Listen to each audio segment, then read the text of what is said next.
మనం వేదాంత ఉపన్యాసాలకు వెళ్ళేటప్పుడు చెప్పులు బయట వదిలిపెట్టాలి అన్నారు. ఏమిటాయంటే మనకి ఏసీ హాలు ఈయన ఇంత సౌకర్యం కలిగించాడు కాబట్టి లోపలికి వేసుకొని వస్తున్నాం.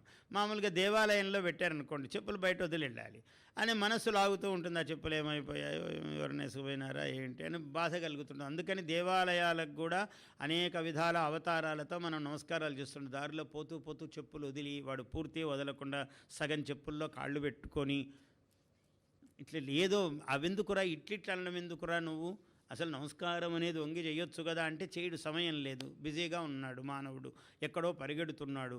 అయినా మళ్ళీ వెంకటేశ్వర స్వామి కనపడితే నమస్కారం చేసుకోకుండా పోతే ప్రమాదం అంటే అసలు ఏ పనులు జరగనియ్యదంట ఆయన అని ఒకటి ఎవరో చెప్పారు నా బోటిగాడు. ఈ చెప్తే ఆయన అంత పెద్ద పండితుడండి చెప్పారు, నిజమే ఉండొచ్చు, ఎందుకు నమస్కారం పెట్టిపోతే అయిపోతుంది కదా ఆయనకి, లేకపోతే ప్రమాదం, వెళ్ళే పనులు జడి మళ్ళీ నానా ఇబ్బందులు వచ్చి అని నమస్కారం పెట్టాలని భక్తి.